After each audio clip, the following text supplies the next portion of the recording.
ఈ వారం GK question తెలుసుకుందామా మరి ఏమిటవి ఏమిటవి జీడిపప్పు గింజ నుంచి కాకుండా పండు నుంచి వస్తుందట. జీడిపప్పు గింజ నుండి కాదట, పండు ఉంటుంది. ఆ పండుకు మీద ఉంటుంది అనమాట. జీడిపండు ఎలా ఉంటుందో అలా. ప్రతి ఏడాది ఎవరు అతిపెద్ద గుమ్మడికాయను పండిస్తారో చూడడానికి పోటీలు జరుగుతాయట. ఈ భారీ గుమ్మడికాయల్లో కొన్ని చిన్నకారు కన్నా ఎక్కువ బరువు ఉంటాయట. గుమ్మడికాయలు కాంపిటీషన్ పెట్టారట. మరి ఎక్కడ పెట్టారో ఏంటో అది మాత్రం ఇవ్వలేదు మిత్రం. రష్మోర్ పర్వతంపై నలుగురు అమెరికా అధ్యక్షుల శిల్పాలు చెక్కి ఉంటాయట. వారు: 1 George Washington, 2 Thomas Jefferson, 3 Theodore Roosevelt, 4 Abraham Lincoln. ఈ నలుగురి యొక్క శిల్పాలట ఎక్కడనట? రష్మోర్ పర్వతంపై చెక్కబడి ఉన్నాయట మిత్రం. ఓల్డ్ గ్లోరీ అని పిలిచే అమెరికా జాతీయ పతాకంలో 50 రాష్ట్రాలకు గుర్తుగా 50 స్టార్లు ఉంటాయట. అలాగే వలస రాజ్యాలకు గుర్తుగా 13 చారలు ఉంటాయట.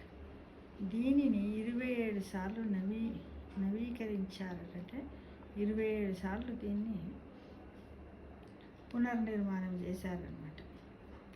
అత్యంత తరచుగా మార్చిన జాతీయ చిహ్నాలలో ఒకటిగా నిలిచిందంట.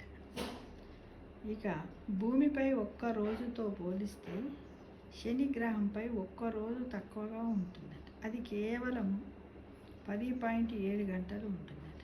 భూమిపై ఒక్క రోజుతో శని గ్రహంపై పోలిస్తే ఒక్కరోజు అంటే 10.7 గంటలు ఉంటుందంట. ఇక పొద్దుతిరుగుడు పువ్వులు సూర్యుడిని అనుసరిస్తాయని తెలిసింది. ఈ ప్రక్రియను హీలియోట్రోపిజం అంటారు. అందరూ అంటారు పొద్దుతిరుగుడు పువ్వులు పొద్దెటటి తిరుగుతుంటే పువ్వులు కూడా అటటి తిరుగుతాయి అంటారు. దాన్ని ఏమంటాం? హీలియోట్రోపిజం. హీలియోట్రోపిజం అంటే ఏమిటి?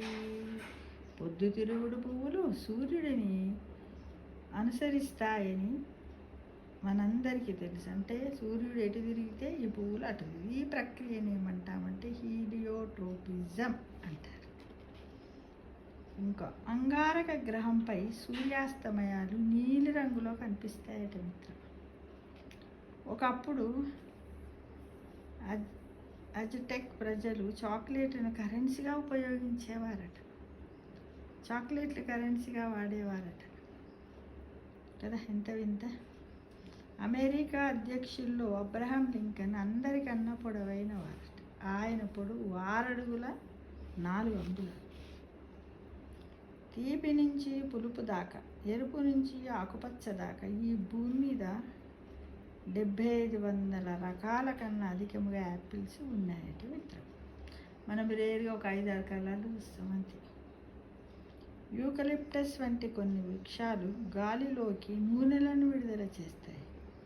దీనివల్ల ఏర్పడే పొగమంచు వల్ల అవి నీలము ఆకుపచ్చ రంగుల్లో కనిపిస్తాయి. అందుకే వాటిని బ్లూ గమ్ చెట్లుగా పిలుస్తారు.